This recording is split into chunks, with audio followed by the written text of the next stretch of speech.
नियमों का पालन करने से हमको इतना लाभ हुआ है कि कभी बीमारी आती नहीं।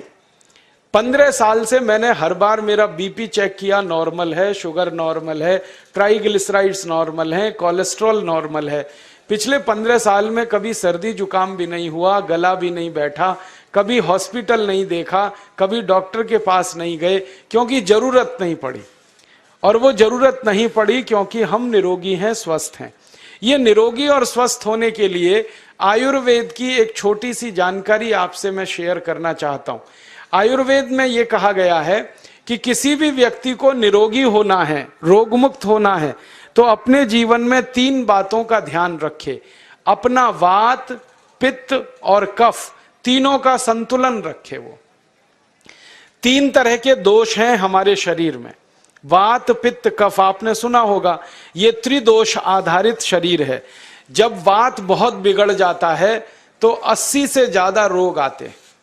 जब पित्त बहुत बिगड़ जाता है तो लगभग 46 से 50 रोग आते हैं।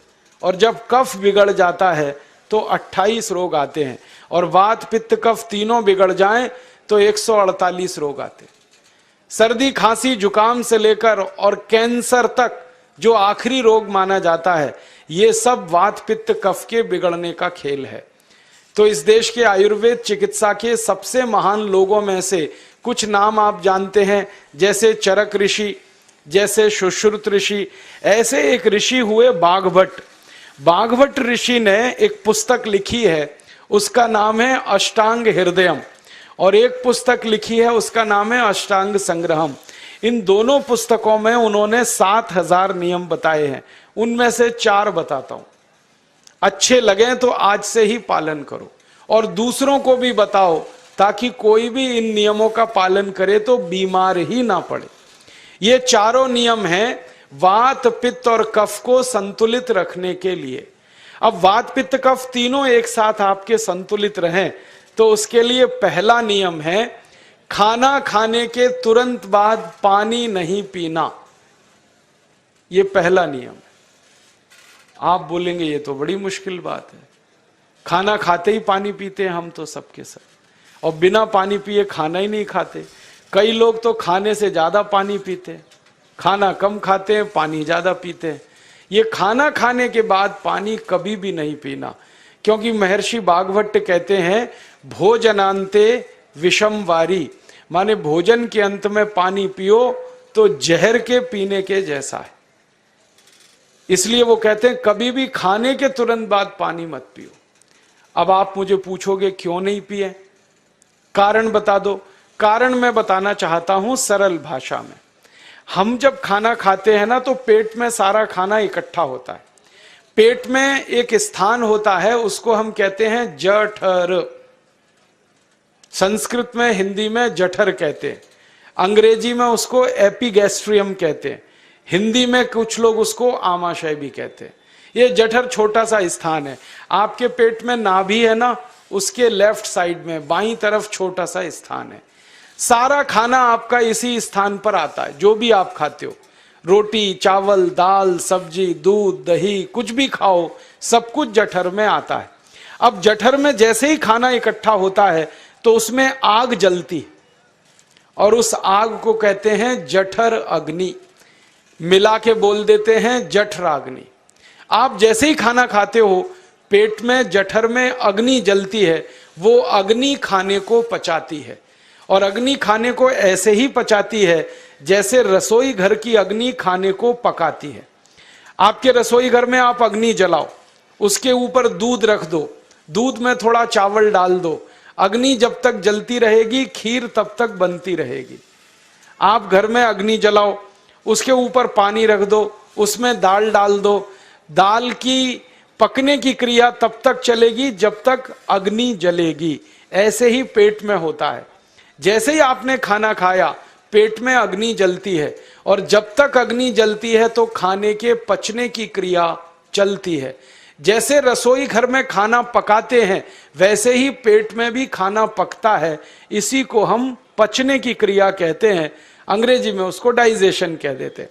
तो आपने खाना खाया, पेट में अग्नि जल गई, अब वो खाने को हजम करेगी, पचाएगी। अब मुझे एक प्रश्न का उत्तर दो आप, कि जैसे ही आपने खाना खाया, पेट में अग्नि जल गई और वो खाने को पचा रही है, तुरंत आपने गट गट गट गट पानी पी लिया और खूब ठंडा पानी पी लिया, बर्फ मिलाया हुआ पानी पी लिया, फ्रिज का पानी पी लिया, क्या होने वाला है? अग्नि जलेगी कि बुझेगी? अग्नि के ऊपर पानी डालो तो अग्नि और पानी की दोस्ती नहीं है, दुश्मनी है। पानी अग्नि को बुझा देता है। तो आपने खाना खाया, अग्नि जली, पीछे से गटगट पानी पी लिया, अब अग्नि शांत हो गई, अब खाना पचेगा नहीं, तो वो पेट में पड़ा पड़ा सड़ेगा, और सड़ा हुआ खाना 100 से ज्यादा विष पैदा करेगा, और वो 100 विष आपकी जिंदगी को नरक बना देंगे, और जिंदगी भर आप बीमार पड़े रहेंगे। आपको मालूम है, कई लोग कहते हैं मुझे पेट में बहुत गैस बनती है। ये गैस उन्हीं को बनती है जिनका खाना हजम नहीं होता। कोई लोग कहते हैं कि मुझे पेट में जलन होती है, ये जलन उन्हीं को होती है जिनका खाना पचता नहीं। कोई कहते हैं कि मेरे पेट में एकदम गुम हो जाता है, फूल जाता है, ये सब वो लक्षण हैं जब खाना पचता नहीं। तो खाना पचेगा नहीं तो सड़ेगा, सड़ेगा तो विष पैदा करेगा, और वो विष आपको बीमार करेंगे।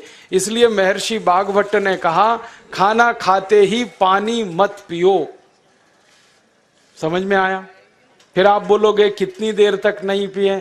कम से कम 1 घंटे तक। 1 घंटे बाद पानी पियो। आप बोलोगे जी 1 घंटा क्यों? ये जो अग्नि जलने की क्रिया है, ये लगभग 1 घंटे तक ही चलती है पेट में। उसके बाद अग्नि अपने आप शांत हो जाती है, उसके बाद पानी पी लो। तो खाना अगर 10 बजे खाया तो 11 बजे पानी पियो, 11 बजे खाया तो 12 बजे पियो, 12 बजे खाया तो 1 बजे पियो, 1 घंटे बाद पानी पियो। अब आपके मन में यह सवाल आ सकता है कि खाना खाने के पहले पी लें क्या? हाँ पी लो, 40 मिनट पहले पेट भर के पानी पी लो। 10 बजे खाना खाना है, 9:20 पे खूब पानी पी लो, जितना पी सकते हो। 11 बजे खाना खाना है, 10:20 पे पी लो, खूब पानी पी लो, 40 मिनट पहले। आप और एक सवाल पूछ सकते हो कि अच्छा ठीक है, खाने के बाद पानी तो नहीं पिएंगे, कुछ और पी सकते हैं क्या पानी को छोड़कर? तो उसके लिए बागभट्ट जी कहते हैं कि खाने के तुरंत बाद अगर पीना है तो दही की लस्सी पियो, मट्ठा। खाने के बाद अगर तुरंत पीना है तो फलों का रस पियो, गन्ने का रस पी लो, संतरे का रस पी लो, मौसमी का रस पी लो, अनार का रस पी लो। अब आप कहोगे ये सब महंगी महंगी चीजें बता रहे हैं, गन्ने का रस, संतरे का रस, अनार का रस, पैसे तो है नहीं। तो सबसे सस्ता रस है नींबू का ही रस पी लो, शिकंजी बना के पी लो, वो तो सबसे सस्ता है। तो खाना खाने के बाद या तो दही की लस्सी पियो या रस पियो। और एक तीसरी चीज है, दूध पी सकते। तो खाने के तुरंत बाद पीना है तो दही की लस्सी या मट्ठा, खाने के तुरंत बाद पीना है तो कोई फल का रस, खाने के तुरंत बाद पीना है तो दूध। पानी 1 घंटे बाद पियो। और अगर एक बात ध्यान रखो तो अच्छा है कि सवेरे खाना खाते हैं जिसको हम ब्रेकफास्ट कहते हैं, नाश्ता, तो फलों का रस पीना अच्छा, दोपहर को खाना खाएं तो लस्सी और मट्ठा पीना अच्छा, और रात का खाना खाएं तो दूध पीना अच्छा। जो लोग इस नियम का पालन कर सकते हैं, जिंदगी में कभी भी 80 रोग उनको नहीं हो सकते। वात पित्त कफ तीनों ही इस एक छोटे से नियम से संतुलित रहते हैं। तो ये पहला नियम मैंने आपसे कहा। दूसरा नियम एक और है, और वो नियम ये है कि पानी कभी भी पियो, घूट घूट भर के पियो। जैसे गरम चाय पीते हैं, गरम कॉफी पीते हैं, गरम दूध पीते हैं, एक एक घूट भर के, एक एक सिप करके, ऐसे ही पानी पीने की आदत डालो। ये मुंह में एक बार गिलास लगा लिया, गटागट उसको खाली कर दिया, ये तरीका गड़बड़ है। 1 घूट पानी, 2 घूट पानी एक बार में उतना ही पियो।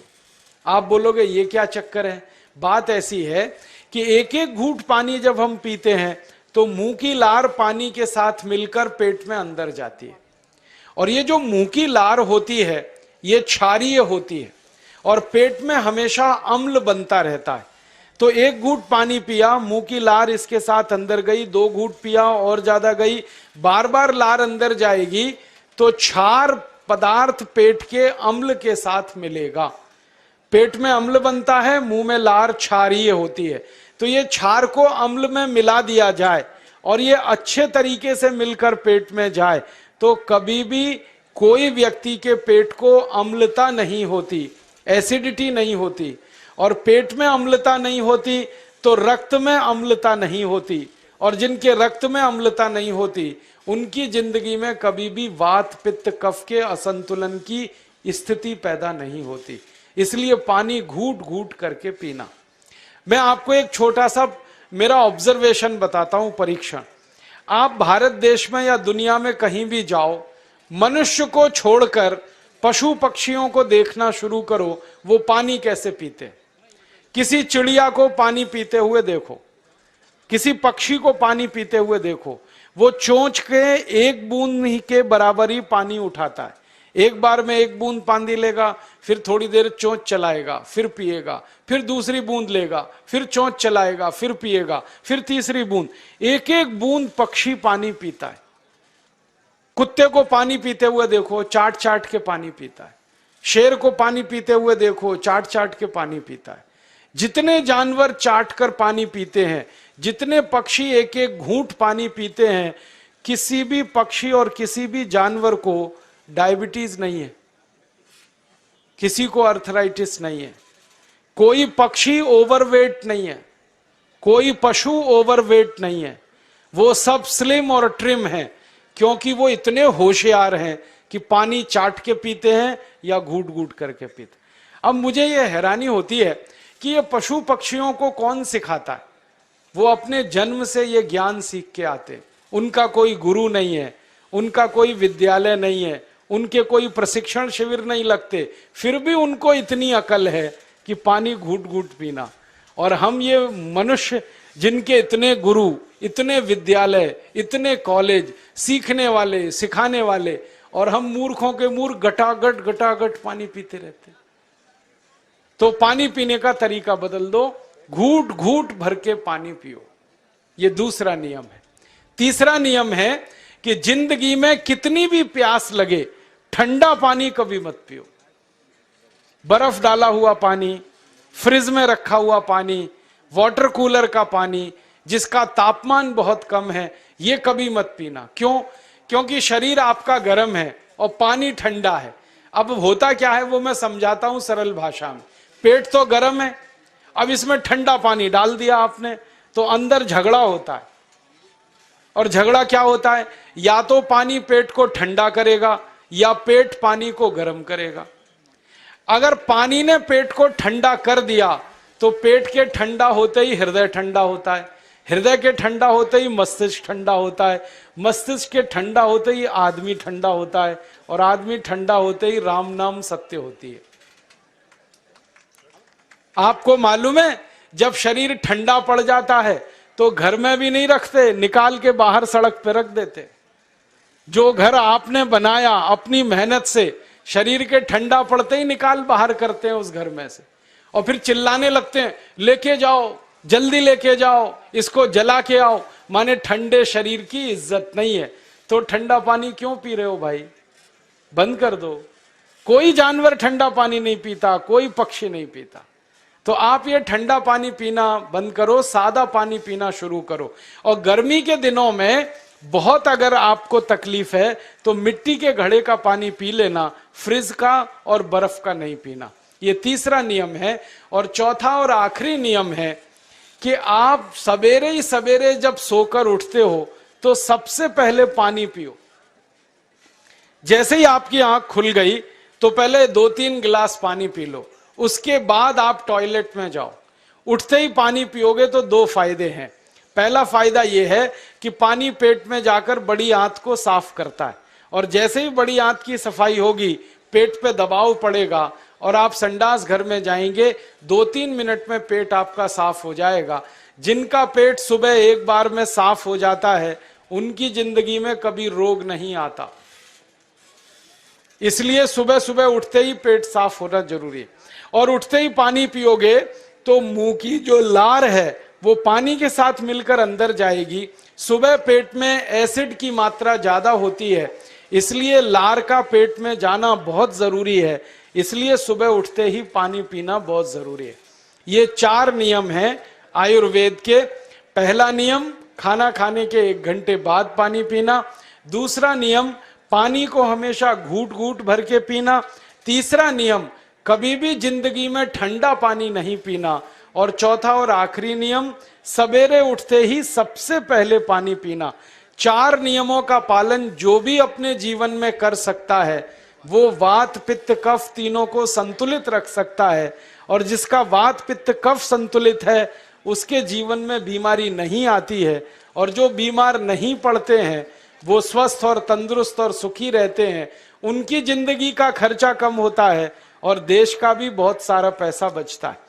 आपको शायद मालूम है या नहीं, 1 साल में हम जब बीमार पड़ जाते हैं भारतवासी, तो साल का करीब 6 लाख करोड़ रुपया हमारा खर्च हो जाता है उन बीमारियों का इलाज करने में। इसलिए इतना पैसा फालतू में हम खर्च करें हर साल 6 लाख करोड़, ये बहुत बड़ी रकम है। इससे बेहतर ये है कि हम बीमार ही नहीं पड़ें और स्वस्थ रहें, सुखी रहें। और ये 6 लाख करोड़ का जो खर्चा हम करते हैं बीमार पड़ने पर, अक्सर ये एलोपैथी की दवाएं खाने में खर्च होता है।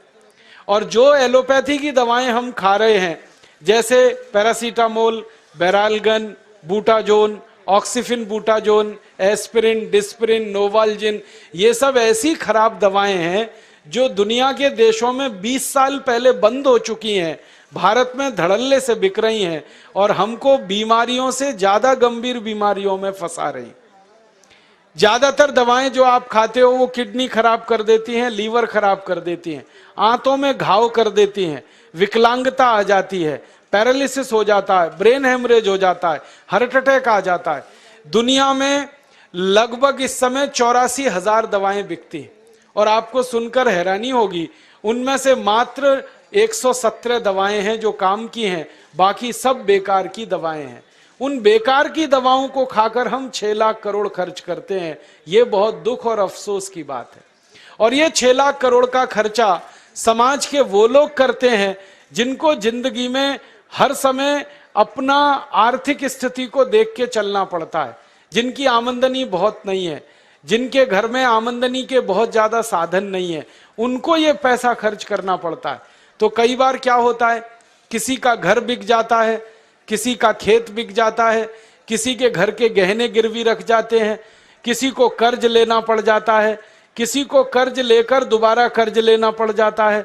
मैंने इस हिंदुस्तान में पिछले 15 साल के प्रवास में देखा कि गांव-गांव के गरीब किसान कर्ज ले लेकर ये महंगी दवाएं खाकर इलाज करते हैं, डॉक्टरों को पैसा देते हैं, दवा कंपनियों को देते हैं, और वो पैसा फिर इस देश में से दूसरे देश में चला जाता है, क्योंकि अक्सर ये दवाएं बनाने वाली कंपनियां विदेशी होती हैं। तो हम 6 लाख करोड़ खर्च करें अपने खून पसीने की कमाई का, उससे अच्छा ये है बीमार ही ना पड़ें, दवा खाने की जरूरत ही ना पड़े, तो हम सुखी रहें, स्वस्थ रहें। तो योग प्राणायाम करें, 4 नियमों का जीवन में पालन करें।